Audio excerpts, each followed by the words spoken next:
Alors j'ai trouvé une solution, je pense que celle-là est la plus adaptée. J'ai une majorité régionale aujourd'hui. Dans cette majorité régionale, nous avons 8 composantes. Des marcheurs, à de la droite dure, avec des centristes. On a vraiment les 8 composantes d'une majorité très diverse. Et je n'ai pas perdu un seul membre de cette majorité pendant la durée de la mandature. Très bien. Deuxièmement, il faudra que je sois candidat. Pour l'instant, je ne le suis pas. Et je le saurai vraisemblablement fin mars ou début avril, lorsque nous aurons notre clause de revoyure. La clause de revoyure qui dira à ce moment-là qu'on a dominé la crise sanitaire, et c'est dans le cadre de la loi, on est passé de mars à juin avec une clause de revoyure fin mars. Fin mars, j'estimerai, si j'ai bien travaillé, repiloté sur un projet à la majorité. Donc, par rapport à savoir qui vient ou non avec moi dans le cadre d'une action future, j'ai demandé un test PCR. Un test PCR, vous avez vu, il y a eu la main tendue de M. Castaner. J'ai beaucoup soutenu M. Castaner dans l'affaire des Gilets jaunes, quand il était ministre de l'Intérieur.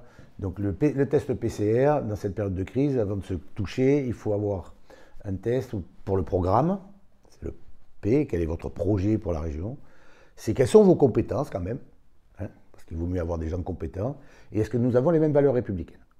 Et si, contrairement à ce qui se passe en ce moment sur le plan sanitaire, le PCR est positif, on comparera nos projets, on additionnera nos compétences et on travaillera pour la politique régionale.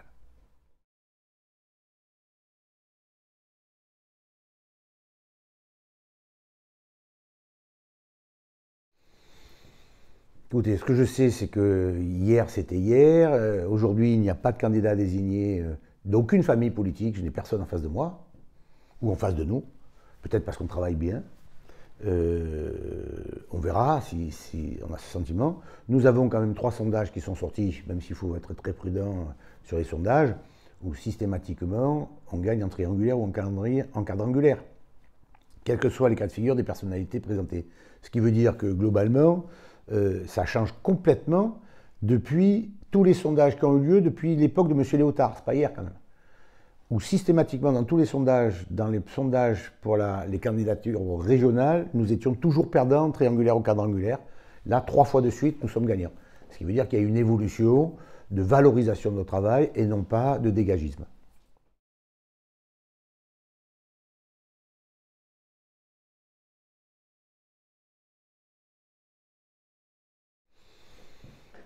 C'est fini tout ça. Pour moi, c'est fini. J'ai dit ce que j'avais à dire depuis longtemps sur ce qui se passait pour cette ville et la façon dont son avenir était dessiné par le maire sortant. Il s'est globalement passé ce que j'avais annoncé, donc je ne vais pas commenter. Maintenant, nous avons un nouveau maire qui a remplacé le maire élu. Moi, ce qui m'intéresse, c'est Marseille, c'est les Marseillais. J'ai une responsabilité régionale d'équilibre territorial. Marseille, c'est bien entendu ma ville. Je ne suis pas le seul à l'aimer. Heureusement que le maire l'aime et que les autres l'aiment. Et on n'est pas de droite ou de gauche pour aimer Marseille. On aime profondément, nous, les Marseillais, Marseille. Je suis en poste de responsabilité. Je l'aiderai. Voilà. J'aiderai Marseille et les Marseillais, quelle que soit la couleur politique, sur les dossiers dans mon domaine de compétences. Voilà. Je ne serai pas sur les compétences des autres. Mais en tout cas, je peux aider. Et je le ferai volontiers.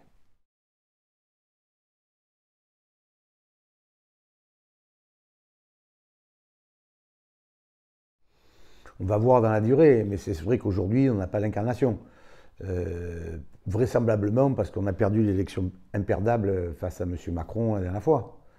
Et on avait fait une primaire exceptionnelle entre un président de la République et 2 premiers ministres, où des millions de Français ont voté, on avait ouvert des gymnases, et on avait une voie royale qui nous a menés dans le fossé. Bon.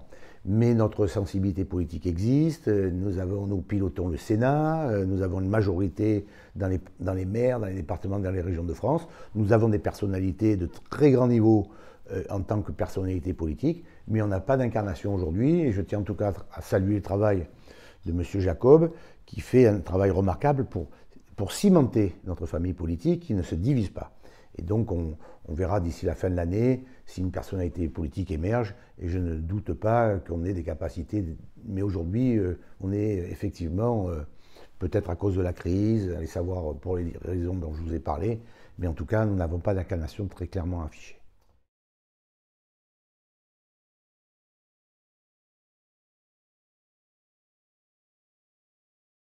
Mais je suis moi-même le fruit d'une mosaïque. Voilà, moi j'ai des fonctionnaires dans ma famille, j'ai des libéraux, j'ai des chefs d'entreprise avec des postiers, j'ai un cousin roi musulman avec une grand-mère juive américaine. Vous savez, je suis une mosaïque de tout ça, moi. J'ai fait du sport collectif, j'ai fait du sport individuel, je suis un Chiracien et j'ai été président des Institut du monde arabe. Donc je suis le fruit de tout ça, moi, déjà, intellectuellement, culturellement, socialement, psychologiquement. Je suis un médecin, je parle à tout le monde, et donc je dois faire attention à ça. Et je suis très respectueux des différences, voilà, ça c'est très important. Mais je suis aussi, nous avons gagné avec Christian Estrosi contre le Front National, grâce au retrait de M. Castaner et de son équipe. Bon, et j'ai essayé tout le long de cette mandature d'être respectueux de ce que je suis, de ce que je porte, de ce que j'incarne, mon héritage de mosaïque, là, mais qui a une vraie colonne vertébrale, et de respecter ceux aussi qui ne sont pas représentés dans l'hémicycle, mais qui ne peuvent pas globalement critiquer des décisions qui soient doctrinaires ou idéologiques. Je pense que c'est l'équilibre républicain absolument indispensable pour ce socle.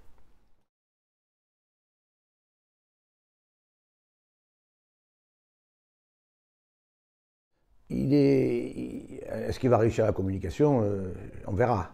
Mais je lui souhaite, parce que de l'autre côté, il a une majorité qui est très complexe à traiter, parce qu'elle est très hétéroclite, et donc le pouvoir politique là-dessus. Et puis ils ont été élus sur un projet très ambitieux, et ils se retrouvent dotés d'une administration qui est quand même déstructurée, des pouvoirs, pour la plupart, qui ne lui appartiennent pas en termes de compétences, et des moyens financiers absents.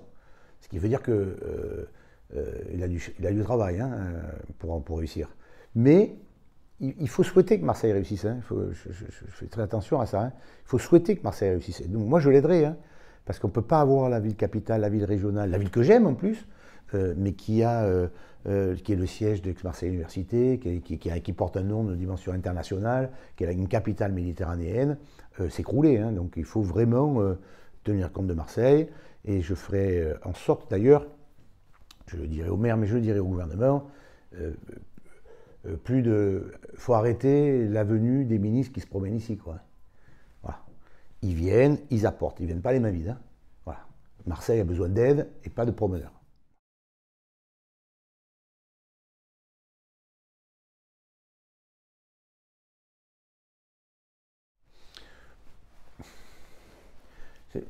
L'action dans une collectivité comme la mienne, je dirais que je n'ai pas globalement d'élus qui m'ont freiné. Parce que ma majorité est solide, tout le monde a pu s'y exprimer, le MoDem respire, la société civile apporte ses compétences, comme le doyen de la faculté de médecine. Tout ça, ça fonctionne. Ils ne m'ont pas freiné. Là où j'ai quand même en travers, c'est quand ils se sont affrontés entre eux dans les différentes élections locales. Quand vous avez sur la ville de la Seine deux conseils régionaux qui sont de la même ville et qui se présentent l'un contre l'autre, je ne peux pas l'accepter.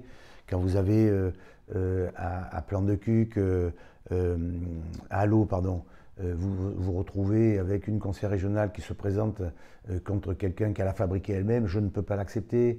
Quand je vois à l'intérieur de ma majorité des conseillers régionaux sur Marseille qui se présentent les uns contre les autres, je ne peux pas l'accepter. Je ne peux pas voter toujours ensemble la même chose, avec une liberté d'expression et de travail, et se présenter les uns contre les autres. Ça, je ne peux pas l'accepter.